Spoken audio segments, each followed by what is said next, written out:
Hey everyone, today I'm going to be building a multi-line icebreaker generator in n8n. It makes use of deep website scraping in order to personalize first lines of cold email campaign. To make long story short, what we are going to do is we are going to start with an Apollo search. Apollo is just a lead aggregator in lead database. Fortunately, it's too expensive to run through Apollo, so what most people do is they take in a third-party service. In our case, we will use an API actor.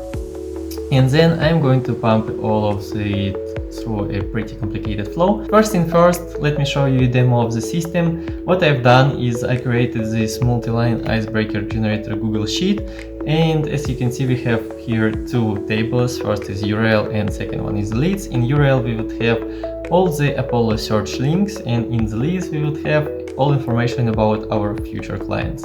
So as you can see here, it's first name, last name, email, phone number, its location, its website, and also icebreaker. What I will do is to feed URL from Apollo that I showed you a few moments ago. Then I'm going to go and start my flow. What's occurring when we click test workflow? It just grabs our link from the table, that big Apollo search, and it's now scraping with the list of our API actor. Say it's in a clever way. What it's doing, it just spins a cloud instance of the actor. It's just how API wants to call this stuff.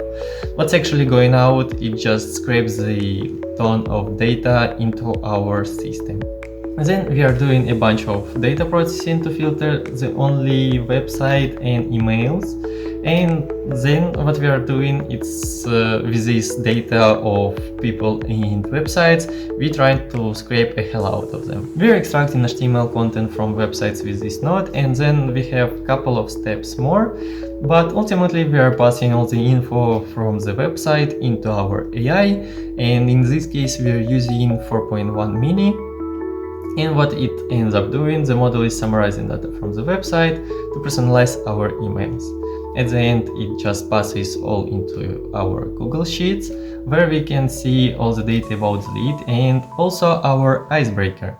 What is this icebreaker is? It's anonymous, high qualified first few lines of the cold email, and it's all customized that person who will read this email will actually think that you've done all the research about them, that you've done all the research about their project and their beliefs. So this is sort of a thing that routinely gets me from 5 to 10% of answers to my emails, and it's actually pretty good for emails because usually it's around 2 to 2.5%. As you can see, we already get some icebreakers. So if I've been the person who receives these first few lines in my email, I obviously would assume that the person done all the research for the pitch. What you can do actually in the next step is that you can feed it into any cold email service. For example, it could be Instantly, and it will send all these icebreakers, all these emails by itself. So what you will do is just to answer to the replies and actually receive the clients. Let's talk about why you need this system in your business.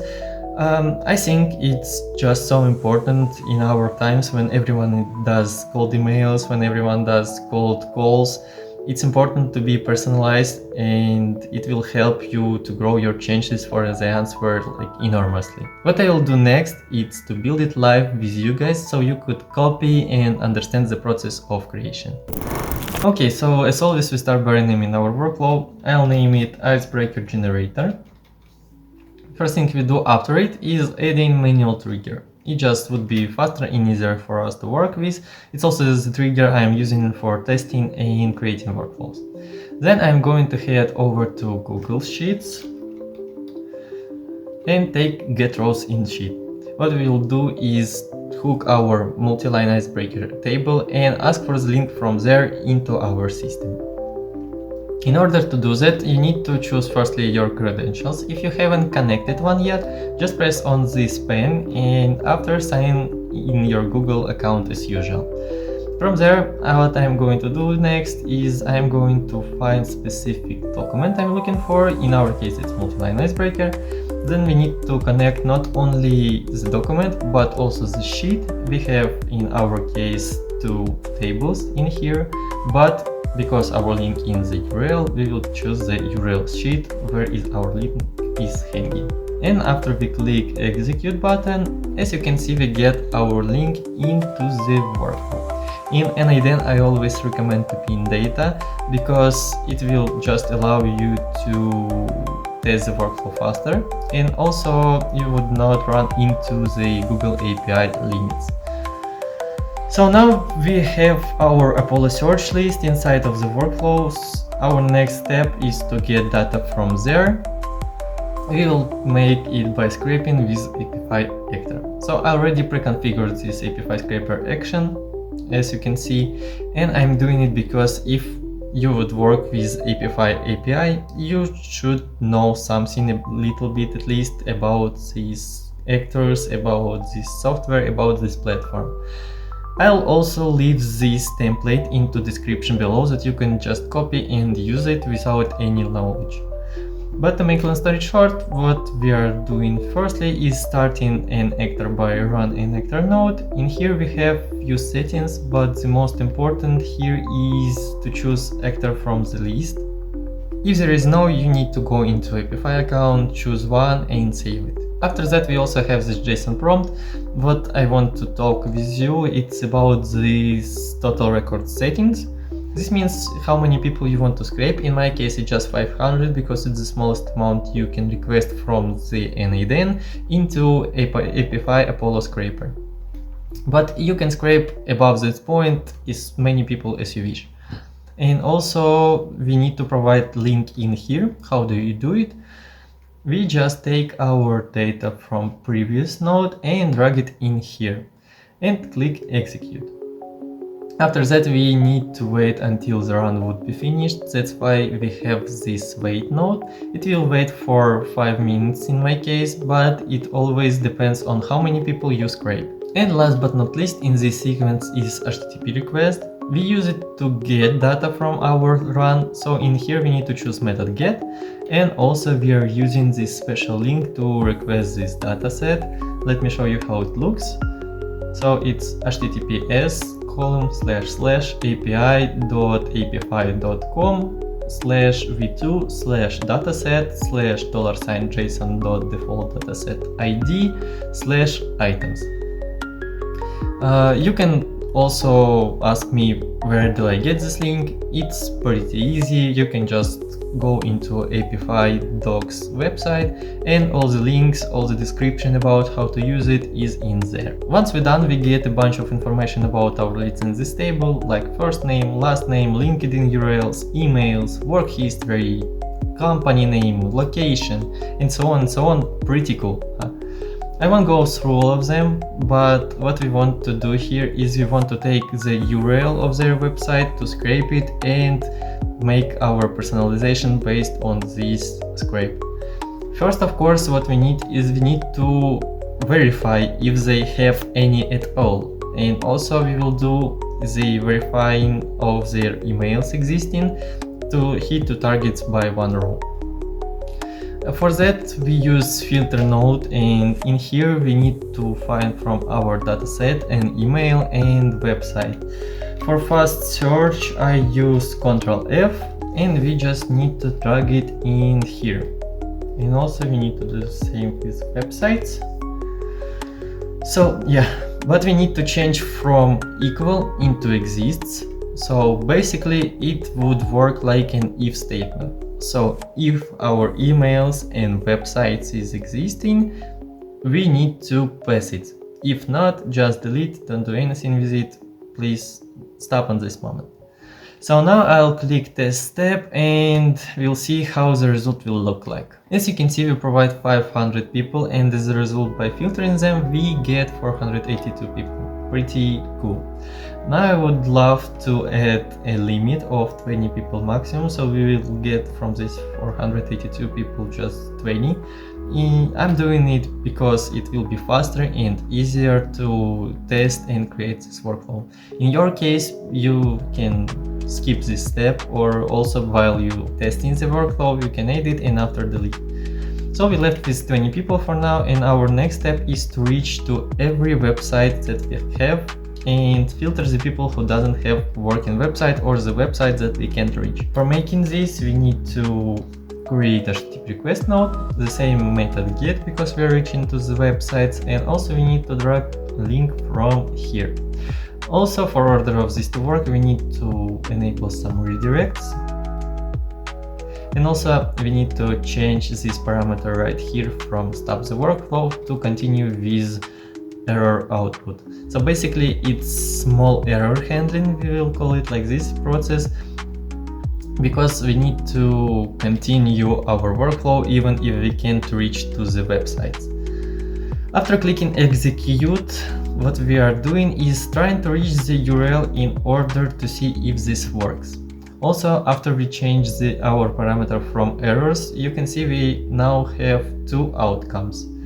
I'll do nothing with error output, but you can actually make some handling to recap your cost. I just don't see it really mandatory, because it will create a more complex workflow to handle 10 or 20 people, and I just making sure that amount of leads that I'm scraping is pretty big, like 5-10,000, and you'll get more than enough leads. Next step is we need to extract data from here. More right to say, we need to extract links of pages from the website. We can go in here and you'll see that the information we get running our HTTP request is just a bunch of different links and text and other content. So what we actually need is just extract all the links from the website. In way to make this, we need to add HTML extractor here. So now what we need to do is just give the name of what we are scraping. In our case it's links, but it's not really important. But what is important is this CSS selector. In here we write A, and what presents A, it's an article block in HTML. Return value attribute, and in the attribute we write href. For the links, enable a return array. And also what I'm going to do is add all the options, trim value, and clean up the text. Long story short, it will give us nicely formatted links from the website, as you can see in here. Now, why would we do this at all? So the logic, if you want to analyze website deeply, you usually go and check all the pages in that website. If you want to know all information about, let's say, about home services, and you check all the websites with the pricing, with their services, etc., etc. And in this case, we are do the same by adding this extracting of links of pages. Our next move, it's we finally finish with the steps to receive data. Finally, now what we need is to play with it and organize it. Firstly, after HTML node, you can see we receive as output only the links from website. It means somehow we need to structure our links with the data from previous nodes. We can make it by using edit fields node. It helps us to organize and push to the next step the data what we actually want and how we actually want it to look. But actually, before all of that, I would show you a trick. The main problem of this system and why you will have an error if you haven't added the limit, it's by that we inserting too many websites at once into our HTTP request. So as you can see, all our 482 people will go exactly into HTTP request node, and that's a bit too much for the logic, and it will take more than 5 minutes. After that it will crash. And then it goes also into HTML, where if even it passes through HTTP request, it will crash in HTML. The way out is to split it into the benches or using loop over items. We can add it before HTTP request by clicking on this plus sign between nodes. After that, we need to make small tricks. And now it will work properly. I'll show you. Because we get limit to test system just 20 people, we will split in batches by 5%. We click execute and you can see how this works and why do we need this. It sends first 5 people, scrape their websites after HTML node, and after it sends the second group of 5 people, and so on until it will finish at all 20 people. Now we are finally ready to connect our edit fields to the system. Now, how can we organize data in this case? It's pretty easy. Firstly, we need to take our data from previous nodes and just drag it in here. We got run successful, and if you're curious how our data looks now, you can see it in here, that it's just nice table with everything we need for personalize our emails, with the names, contact information and site scrape. From this moment, somehow we need to go through all the links and process every person by their own. I think you should already understand how to do it. We will use our loop over items node again. But this time we will just work not with some 20 or 2 or 3, but with each person individually. We will set batch with one size. So it will process one item per time. And now we need to summarize all the data we have and also extract all the contents inside of the links inside of the websites that we have. As you can understand, it's not that pretty easy. So what we need to do is add another HTTP request node. The problem in this situation is that HTTP process only strings and not arrays. So I mean, it's process every line, not all list. Best way to do it is just to create split out node, so we will split our every line individually from the array. Interesting with this action, it doesn't see the previous content before, so we need to run our system again. But actually, you know what? Actually, as we know the name of the field we want to modify, why we not just write it in here and start the workflow altogether? As you can see, we get this massive list of links. Now they can be read individually, but it's still not enough for our HTTP request.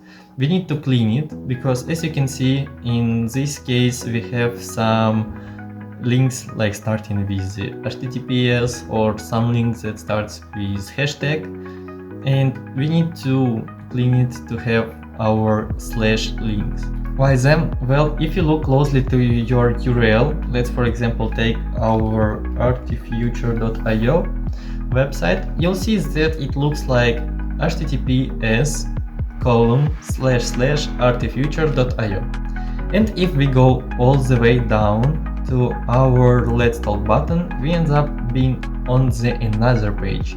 And if you look on URL closer again, it will be written like https://artifuture/let's talk. So basically all the links that starts with a slash is the one that redirects us into our pages. And how can we filter them? Yeah, surely with filter node. So in here, unfortunately, we still couldn't see what was before because of the loop over items, but actually I know how to overcome this. First, we need to change to the expression in our field, and now we can write $JSON.links. And now we need to change from equal to into start with, and here we just put slash and click execute. So all our workflow will execute at once. And as a result, we end up happening with a new list of links, which requires the last one action before sending it into HTTP request. It's deleting the duplicates and with the same called action. We also choose repeat with the current input. And now, after all this process, we could finally reach all of these links with HTTP request to extract from the website. Now we finally can add HTTP node. And again, we use method get, and inside the URL form, I already know how it will look like. So I'll just insert it. It will look like braces, $, parentheses, dash loop over items 1 dash parentheses dot items dot json dot website URL, braces again braces dot sign json dot links braces. And what it's up doing is we take the basic company website URL and sum it with links that we have from this website. So our first part of this equation, like loop over items, item JSON website URL, it's our website link. And after we add into this link our JSON links. So because sometimes there is a redirects, I'm going to add this parameter. And also don't forget to change from errors into the continue with error output. Now we are ready to test it, and if everything will work properly, we good to move forward.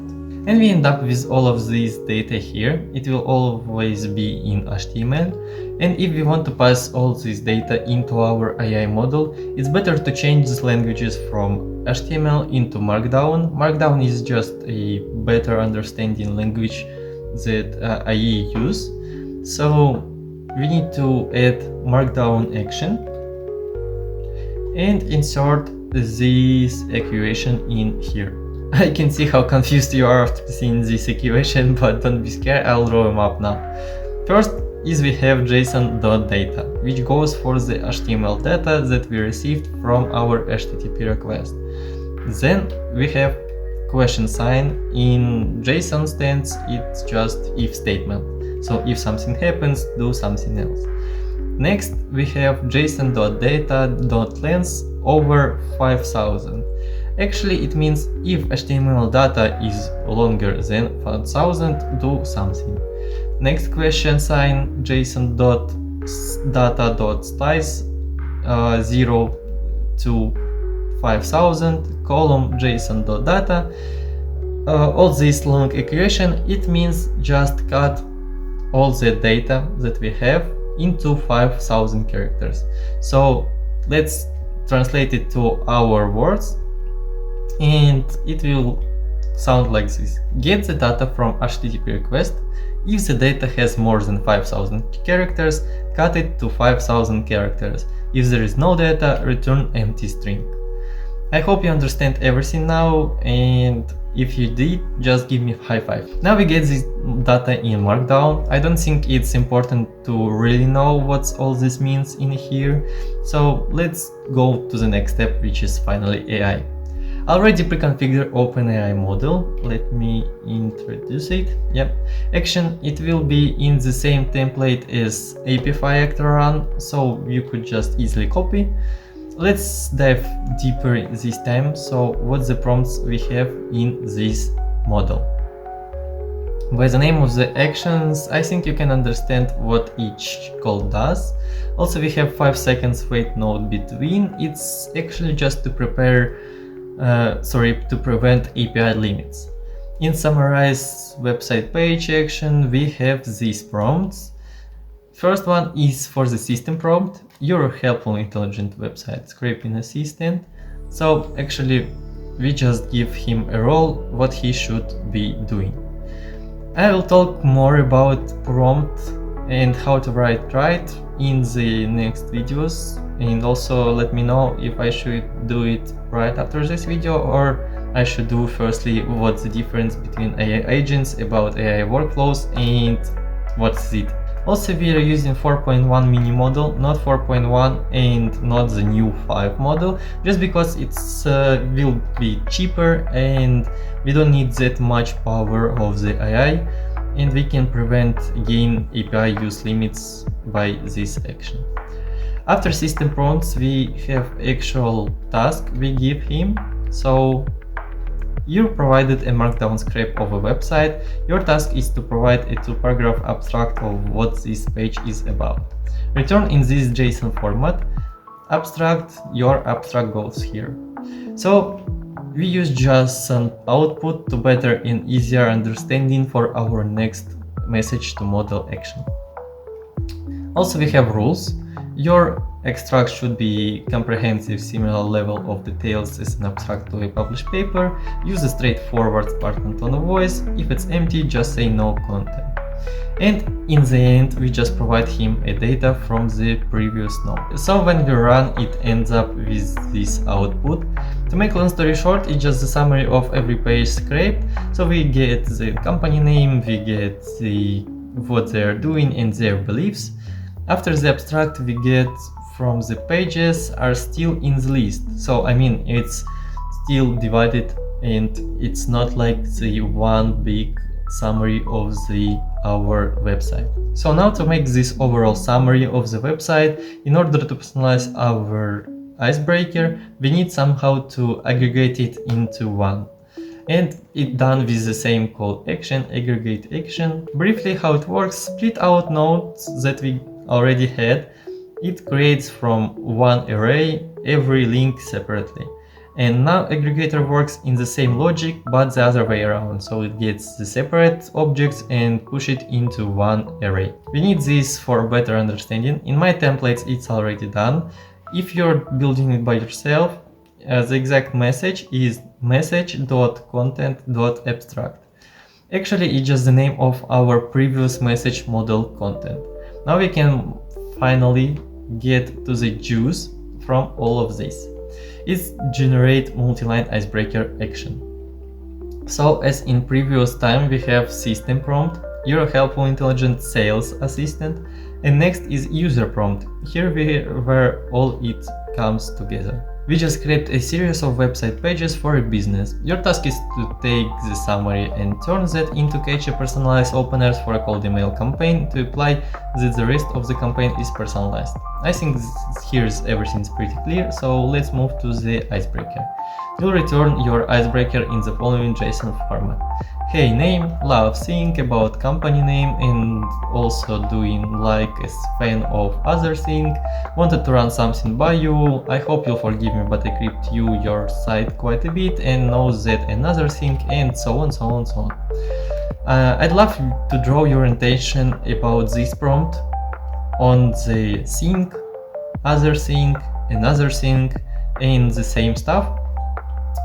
What is this and why we do it? To make long story short, it's exactly where the AI model will insert our personalized information about the company, about the person, and about their beliefs. So all of this scraping and data were exactly for this moment. And also what it does is gives the model more freedom, so it will actually be more creative. It will not just go by the one template. It will start to think, how can I modify it, how can I build it more personalized, and etc. In the end, we have some rules if you want to pause the video and read them. And the last part of the prompt is where we just feed all the data we have in. Let's execute workflow and see how it works. So finally, we finished with all our data and we finished with all our personalization. We also created icebreaker, but we need to do one or two small last steps. So the first one is we need to add this information into our Google Sheets. We can make it by the action called append rows into sheets. So let's find out it. And what we actually need is to drag all the data into the following columns, and we are done. As you can see, I already dragged all the information about our data, about our person, about our icebreaker into the Google Sheet columns. And the one last step that we need to do before our last run, it's add wait node. So let's make it. And also we need to add 10 seconds of waiting.